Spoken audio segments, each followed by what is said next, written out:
اور نہ جانے گھر سے نکالنے کی دھمکیاں دے دیتے. کیونکہ کوئی بھی انسان بھائی کسی کی اتنی برداشت نہیں کر سکتا جو برداشت سے فاضل ہو.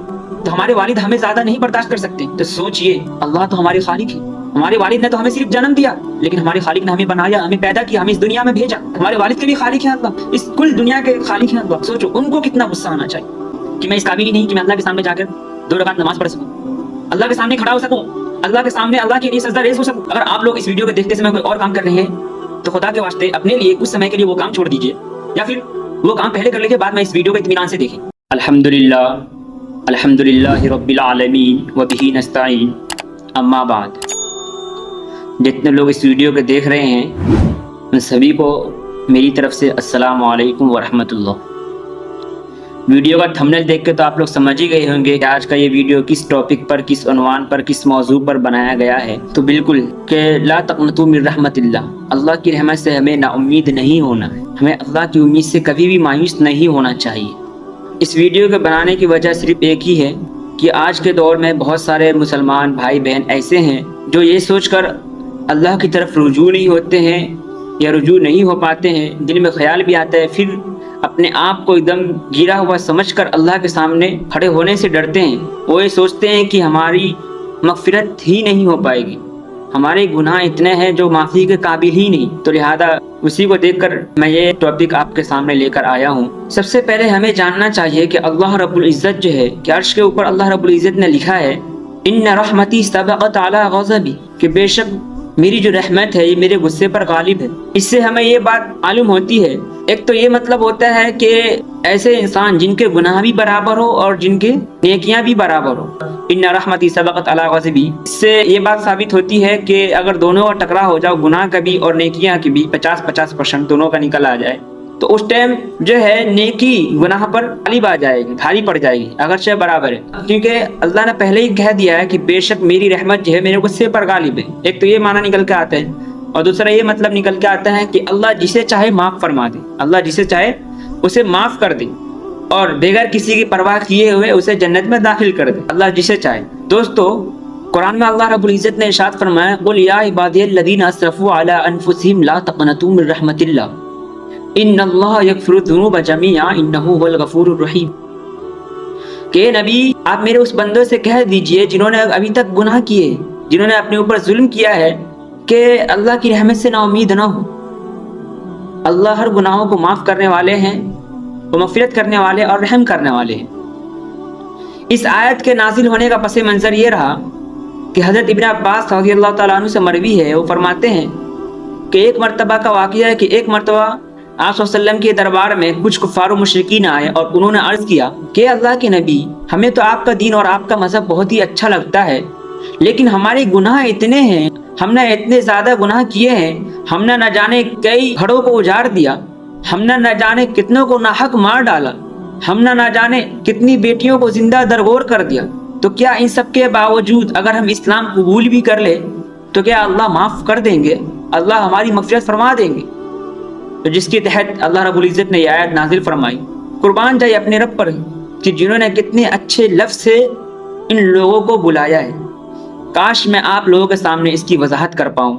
ہمیں اس آیت کو سمجھنا چاہیے اور میں کوشش کروں گا کہ اس آیت کو ڈیپلی گہرائی کے ساتھ سمجھانے کی. اگر آپ لوگ اس ویڈیو کو دیکھتے سمے کوئی اور کام کر رہے ہیں تو خدا کے واسطے اپنے لیے کچھ سمے کے لیے وہ کام چھوڑ دیجئے، یا پھر وہ کام پہلے کر لیجئے، بعد میں اس ویڈیو کو اطمینان سے دیکھیں.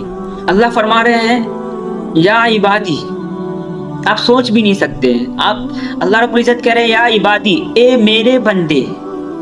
قربان جائیے اپنے رب پر کہ جنہوں نے اتنے اچھے نام سے آپ کو پکارا ہے. اللہ کہہ رہے اے میرے بندے. اس سے آپ سمجھ رہے ہیں جیسے اللہ رب العزت نے کہہ دیا اے میرے بندے، تو اس سے ہم سب کو لگتا ہوگا کہ آگے جس کو بلا رہے ہیں، جس کو مخاطب کر رہے ہیں اللہ رب العزت، وہ کوئی خاص لوگ ہو سکتے ہیں، کچھ اسپیشل لوگ ہو سکتے ہیں جس کو اللہ رب العزت اتنے پیار سے پکار رہے ہیں کہ اے میرے بندے. لیکن قربان جائیے اپنے رب پر کہ جن کو مخاطب کر رہے ہیں وہ کون ہے. ہم لوگ سوچ رہے ہوں گے کہ بہت بڑے نمازی ہوں گے، بہت بڑے عابدین ہوں گے، یا صلحاء ہوں گے، فقہاء ہوں گے، تابعین ہوں گے، تبع تابعین ہوں گے، یا کسی اللہ والے کو اللہ رب العزت اتنے پیارے لفظ سے مخاطب کر رہے ہیں کہ یا عبادی، اے میرے بندے.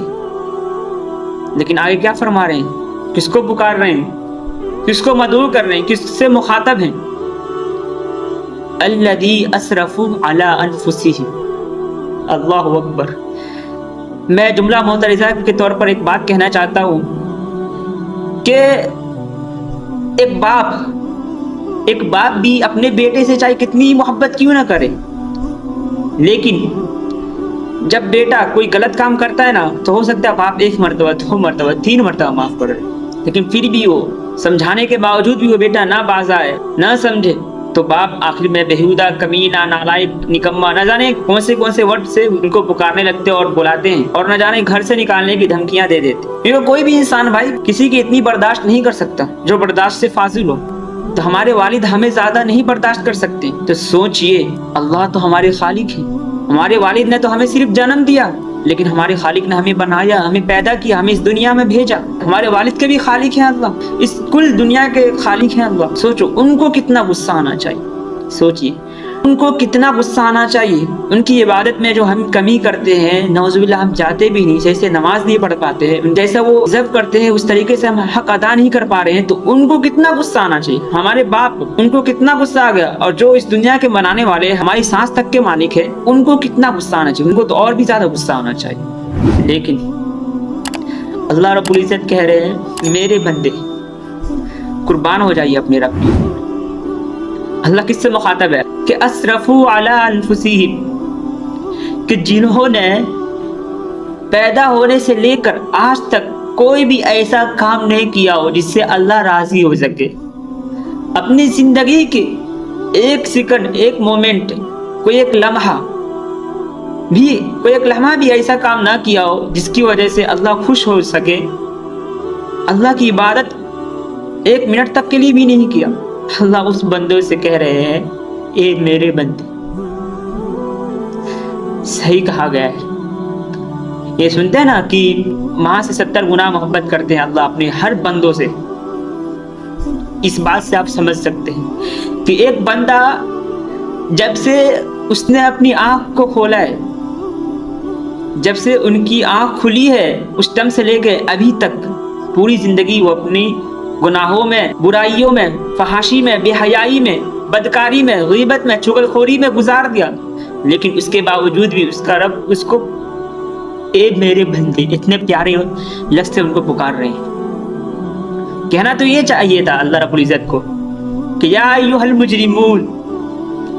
اللہ کو کیا کہنا چاہیے تھا؟ یا ایھا المجرمون, یا ایھا الفاسقون, یا ایھا المعاصی. اس طریقے کے لفظ یوز کرنا چاہیے تھا اللہ رب العزت کو کہ اے بے غیرت, اے بدکار, اے جہنمی.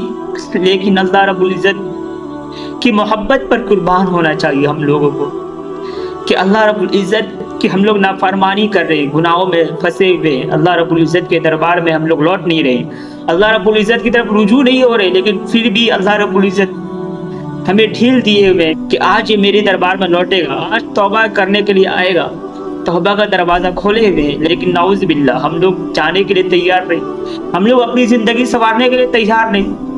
اللہ رب العزت جہنمی کہہ کے نہیں پکار رہے, اللہ رب العزت گناہگار کہہ کے نہیں پکار رہے ہیں, اللہ رب العزت نافرمان بردار کہہ کے نہیں پکار رہے ہیں, اللہ رب العزت بے وفا یا بے حیا یا بے شرم یا بے غیرت کہہ کے نہیں پکار رہے ہیں. اللہ رب العزت ہم لوگوں کو جو کہ گنہگار ہے اس کو کہہ رہے میرے بندے. اس سے بھی بڑی محبت کوئی کر سکتا ہے؟ اس سے بڑی محبت کوئی نہیں کر سکتا. کیا کہہ رہے ہیں آگے یہاں پر اسرفوا علی, لفظ علی کا استعمال کیا گیا. علی انفسہم, علی کا مطلب آپ سمجھتے ہیں؟ علی انفسہم کہ جنہوں نے اپنے اوپر ظلم کیا ہے. میں بتا نہیں پا رہا ہوں میں کیسے وضاحت کروں اس لفظ کا کہ آپ کو سمجھ میں آ پائے اللہ کس بندوں سے مخاطب ہے. علی کا مطلب آپ یوں سمجھ سکتے ہیں کہ ایک صندوق ہے جس کے اندر خزانے چھپائے گئے ہیں, اور وہ سارا خزانہ جو ہے کس کے اندر چھپا ہوا ہے؟ ایک صندوق کے اندر. تو ویسے ہی ایک انسان اللہ اس بندے سے مخاطب ہے. سوچئے کہ جس انسان کا پورا جسم, پورا بدن, پوری کی پوری باڈی گناہوں سے, کرائم سے, بے حیائی سے, فحاشی سے, معاصی سے, نافرمانی سے بھری پڑی ہوئی ہے, چھپی ہوئی ہے, سر سے لے کے پاؤں تک ڈوبا ہوا ہے گناہوں میں. اللہ رب العزت اسے بھی اے میرے پیارے بندے, اے میرے بندے کہہ کر پکار رہے ہیں.